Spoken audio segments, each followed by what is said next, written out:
Hello everyone, it's me Natsu here, and we're back with another Dokkan video. So today we have the details of the global Dokkan data download with the next Dokkanfest Cup coming, and it is confirmed, of course, to be AGO Kid Gohan. That's the one that everyone expected. People were like, oh, Global Verse is coming, haha, no. I mean, the Global Verse would have been cool, obviously, but I feel like Kid Gohan was not only the most likely, but I seriously himself said Kid Gohan was next, so I feel like expecting otherwise may have been a little bit foolish, but oh well, it is what it is. We got Garlic Jr. as well, and this Piccolo and Krillin unit that are also coming out. So honestly, let's go ahead and take a look here. So it seems like they release on the 5th at 5 p.m. Pacific time. So that's the same day as Kefla, technically. In less than 48 hours, this Gohan will release with Garlic Jr. Now moving on here, AGL Kid Gohan. I personally really like this AGL Kid Gohan unit. He's a defense stacker. He has a chance to stun. He has the support passive right here, 3 key and 58% defense to all allies. He's a very strong unit. His active skill is very good for difficult content. When you fall under this HP threshold, he heals you, he guards, and he gives everyone 20% defense for 2 turns. His links is pretty solid. I don't think his links is like the greatest thing ever, but it's pretty solid. It has, you know, solid good links like, you know, Saiyan Warrior Race on the family. Saiyan Lineage is very good in Fierce Battle. He's on an okay amount of teams. I think that's one of the issues with him, is that although he could be amazing with the support type buff, he is only on what, 6 category teams, so that does hurt him a little bit. But this Kid Gohan it's insane. He's a pretty solid leader for the bottom master and disciple category, because again, he's a support type unit, so of course he's going to be a great leader for that team. Heavenly Events itself is not really a great team necessarily.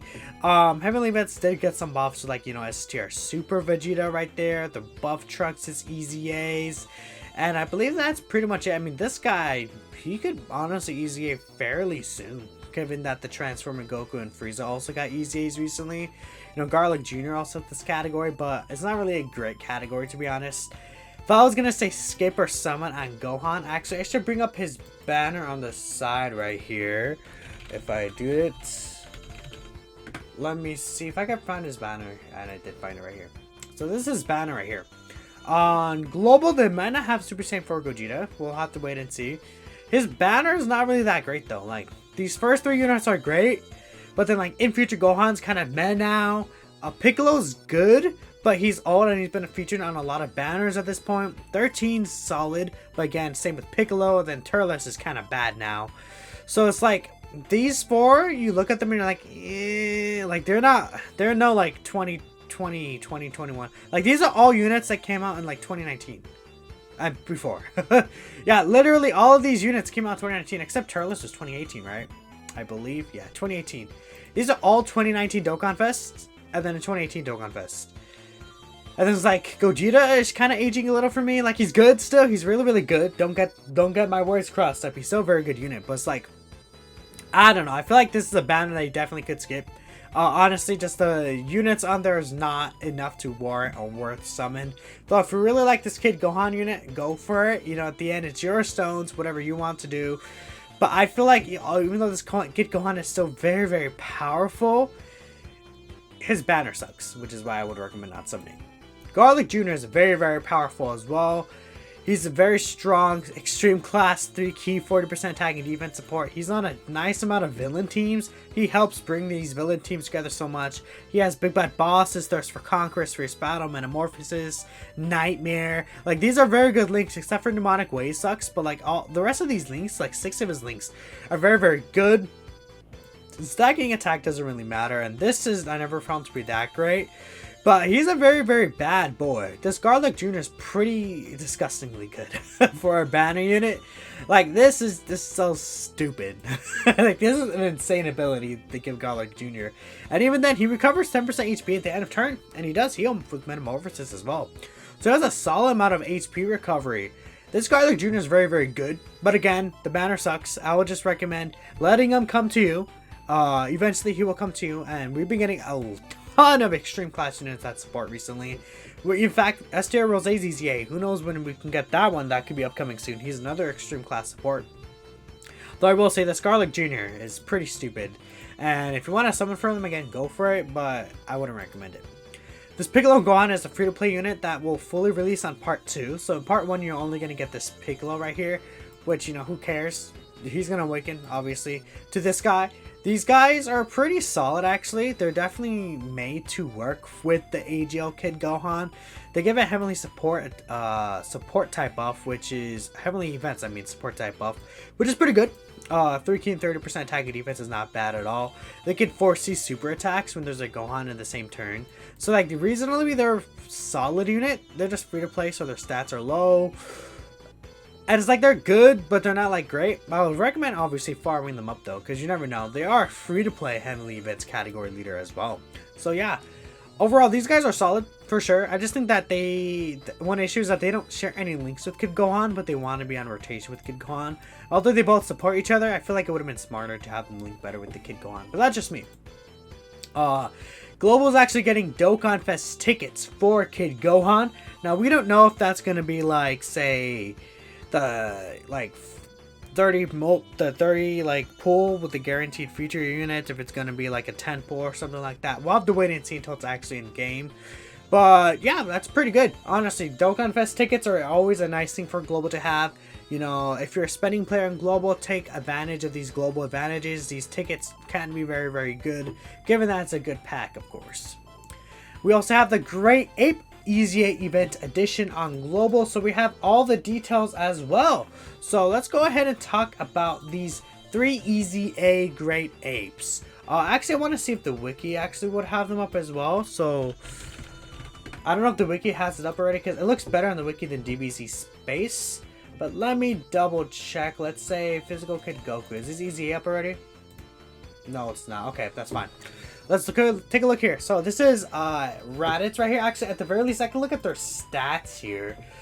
Let me pull them up anyways in DBZ Space so we can take a look at their stats. So Raditz, his stats post Easy A, he has 15.8k attack and 11.1k defense. Okay.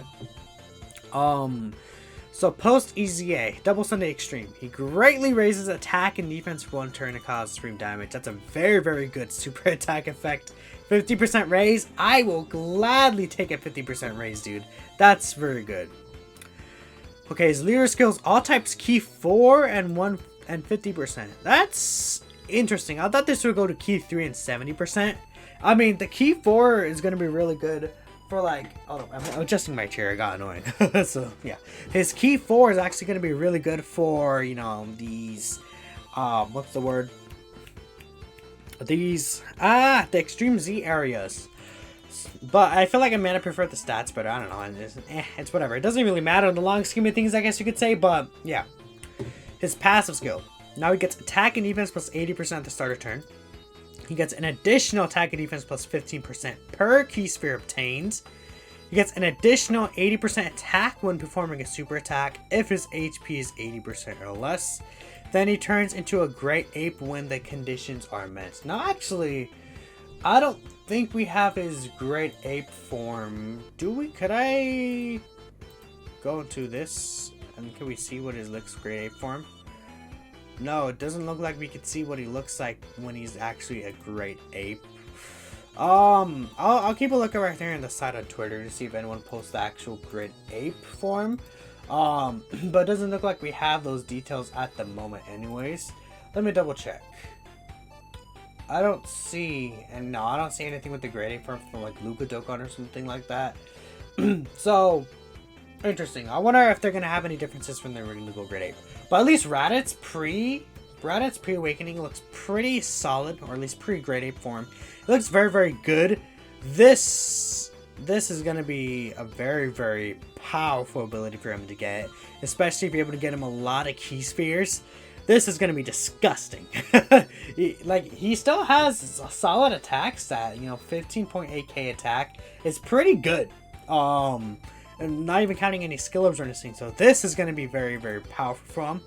And his defense is going to be pretty solid too, because he'll have the nuking key spheres as well, at least 80% defense. He has 11k defensive stat. I like how this Raditz is looking. He's looking like a very, very powerful unit. I feel like maybe they could have given him some type of rainbow orb changing or just orb changing in general just for his nuking passive. But I don't know, maybe that's asking for a little too much. Now we have this giant ape Vegeta, the AGL giant ape Vegeta. So super attack effect. He only raises attack defense for 1 turn and causes supreme damage. Okay, so he doesn't actually greatly raise attack and defense like the Great Ape Raditz, which I guess makes sense. Again, it's probably best for the Great Ape Raditz to be better than not better. His stats, what are his stats? So he has 11.6k attack defense and 16k attack. So that's why this guy's stats are also a decent amount higher, because he has around like what, 300 more attack and around like 500 more defense. That does definitely matter. So I guess that makes sense in terms of this. Let's see what his passive skill is. So this guy, he gets 3k and 70% stats. Okay, interesting. He gets attack and defense plus 80% at the start of turn. He gets an additional 80% attack and defense when he's performing a super attack. And then he gets an additional attack plus 80% when HP is 80% or less. Okay. This guy's good. He's very, very simple, but he's good. I feel like he's a little less interesting than Raditz, because I kind of like the greatly raised and the nuking type of thing. But he's going to be more consistent than Raditz, so I feel like, you know, especially since he has links like, you know, Big Bad Bosses, for example, he might be better than the Raditz overall. But this guy's looking pretty good too, honestly. Even though he only, well, maybe defense, I don't know. He might, yeah, he'll be way more consistent offensively and defensively, at least post-attacking. Now, Raditz may be better, like, quote-unquote, slot 1 unit, because he gets his orbs defense at the start of turn. But this Vegeta will have like bad bosses, and they both want to be attacking first for their super attack effect anyways. I don't know, I feel like this Vegeta's like pretty solid. This is starter turn and this is starter turn, so this is the only multiplicative buff here. I think he's going to be looking pretty good. I like how this Great Ape Vegeta looks. Again, he's very simple, but he's very good. Now we have the final one, Great Ape Kid Goku. This Great Ape Kid Goku actually does stack attack and defense. Okay, what are his stats? Yeah, his stats are the lowest, so it makes sense why they gave him just stacking. He has 15.4k attack, which is honestly kind of low for an easy ATUR. And he has 10.7k defense, which also is kind of low for an easy ATUR, I feel like. So that's why they gave this guy the stacking. That makes a lot of sense to me. Because all types, key 3 and 7% stats make sense. So they all get the 80%, okay? Excuse me. He gets attack and defense plus 80% at the start of turn. He gets an additional attack and defense plus 80% when he's performing a super attack. He has a medium chance of launching an additional super attack when HP is 80% or less. I think this is the worst one from looking at it, because the stats are lower. Well, no, he gets 80% as well from here. Because it's like, if you consider that they're the same for the most part with this, if you consider the under 80% threshold, the medium chance of launching an additional super is not as good as the just straight up attack, I feel like, from these two. And then I might like the Great Raise more. It's gonna be hard. I think they're similar, but I feel like this Kid Goku might be the worst one. What are their key multipliers? Kid Goku's key multiplier is 140, Vegeta's 135, and whoa, the key multipliers. Goku has the highest key multiplier as well. Has 140%. Well, Raditz has 130% because he's a nuking unit, and back then he used to do that. And then Vegeta is 135% because he just had 135%. I think it's just because he's older. It's going to be interesting to see how they turn out. Just looking at the passive alone and not really considering anything, Kid Goku might be the worst one, but I don't know. Because this is still a very good ability to have. I just feel like this effect is not as good as the other twos. But yeah, let me know what you guys think of these Easy Ace. They're all honestly, like, I know I'm kind of shitting on Kid Goku a little, but as being a stacking unit, he's very good for these long, difficult content. And I think they're all very, very good units. I kind of wish that Raditz maybe had some attack lowering. Kind of wish they're a little more super battle road. Well, I feel like the Vegeta and Raditz are super battle road geared. I feel like this Kid Goku, I would have preferred if he's also super battle road geared, because he's a normal stacking. But I think they're all good. For sure. So let me know what you guys think of them. And then finally, just the last two things I want to cover here. We have the Ginyu Force Special Fighting Pose, Random Login Event Global right here. So the Global is also getting this Random Ginyu Force Login Event. Gonna be interesting to see how it turns out. And here's the Figure Collaboration Special Sticker. So that's basically all we have here in this data download. Thank you all for watching till the end. Let me know what you guys think of this data download so far. If you're excited for Kid Gohan. I mean, I like Kid Gohan personally, but I don't think people are really excited for him. And yeah, other than that, I'll see you all in the next one. Peace out.